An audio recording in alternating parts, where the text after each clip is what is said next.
You don't see it happening while it's happening. There is no warning sign, no dramatic rupture, no moment you can point to and say, "This is where it broke." It begins the way Gemini always begins. Lightly, a sentence said half seriously, a joke carrying too much truth, a curiosity that leans in just long enough to feel intimate, and Pisces opens without realizing the door will never fully close again.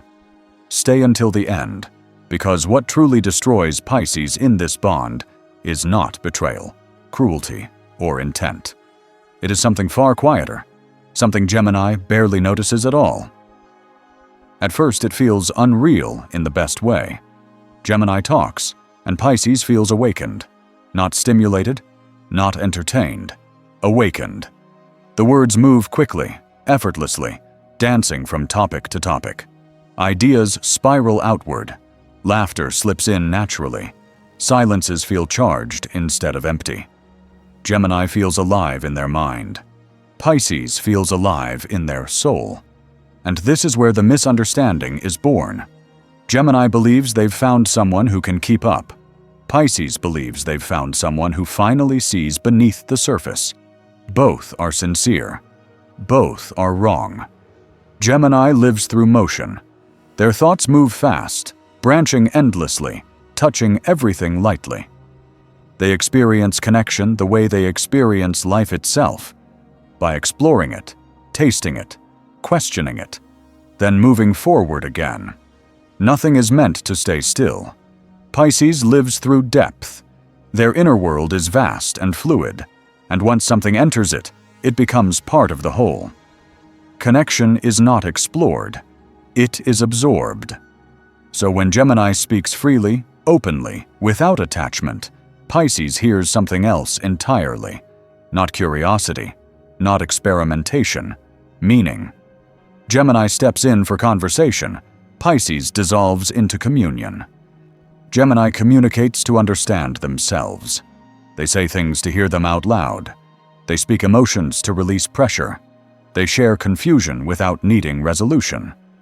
For Gemini, words are tools, temporary, flexible. Pisces listens with their entire nervous system. Tone matters, timing matters, silence matters. What Gemini says casually, Pisces receives reverently. A passing thought for Gemini becomes an emotional landmark for Pisces. Gemini moves on to the next idea. Pisces builds an inner world around the last sentence. And Gemini never knows it happened. Gemini opens emotionally without realizing how intimate it sounds. They talk about fears like observations. They share vulnerabilities without attaching identity to them. They expose contradictions because contradictions don't scare them. For Gemini, vulnerability is honesty. For Pisces, vulnerability is bonding. So when Gemini opens up, Pisces opens inward. Gemini feels relief. Pisces feels closeness. What empties Gemini fills Pisces. Over time, something subtle shifts.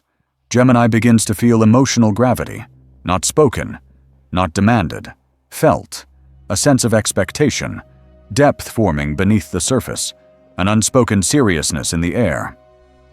Gemini doesn't experience this as love. They experience it as weight.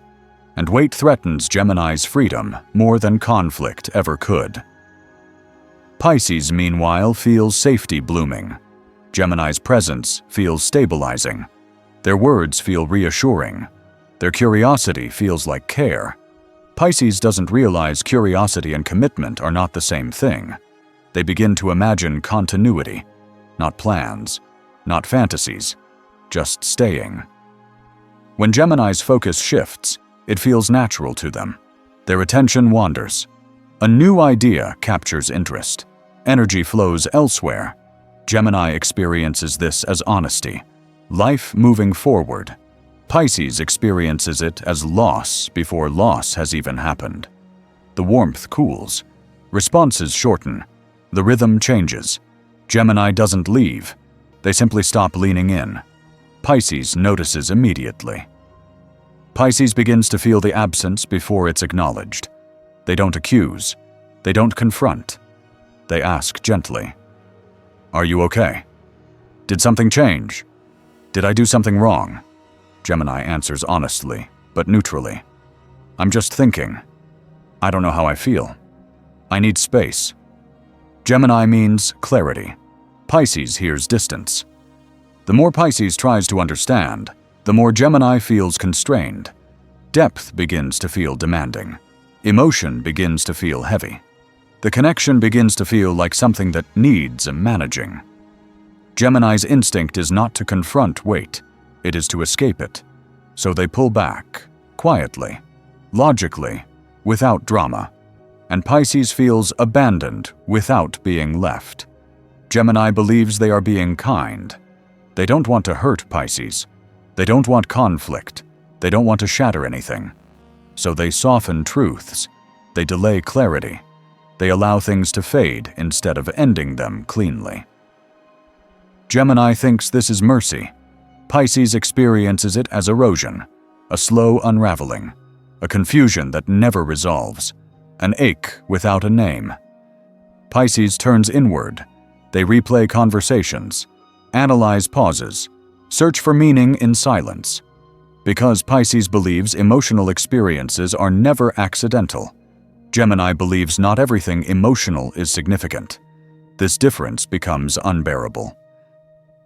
Gemini starts to feel misunderstood.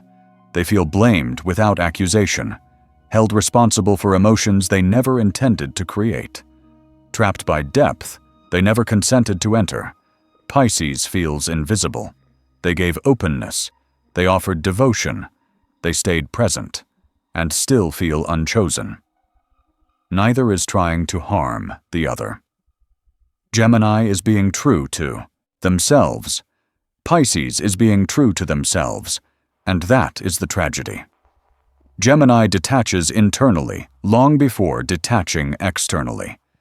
They think through the ending, narrate it privately, make peace with it silently. By the time they speak, they are already halfway gone. Pisces hasn't even realized they were losing anything yet. When separation becomes undeniable, Gemini feels a quiet relief mixed with sadness. Pisces feels disoriented, not heartbroken in a dramatic sense. Disoriented, like the emotional ground shifted without warning, not because Gemini was everything, but because Pisces had already woven meaning into the bond. Gemini walks forward lighter. Pisces sinks inward deeper. Pisces doesn't just lose a person. They lose the future they felt forming, the emotional investment, the sense of spiritual alignment. They question their intuition, their perception, their worth. Gemini moves on, curious again, rarely looking back.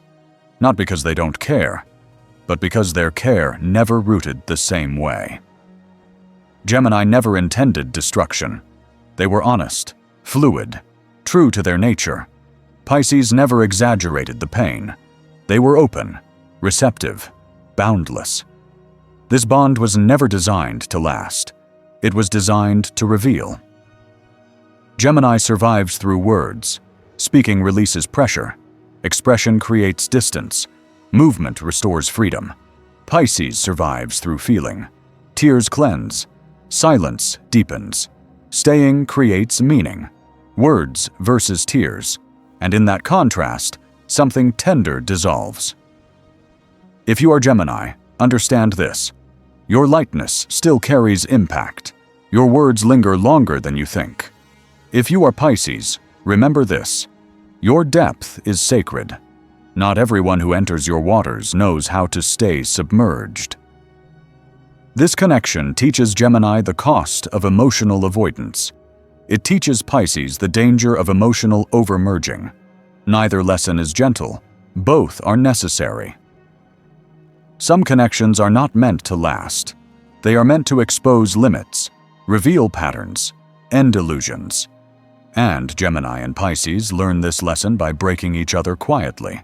Not every ending is failure. Some are awakenings.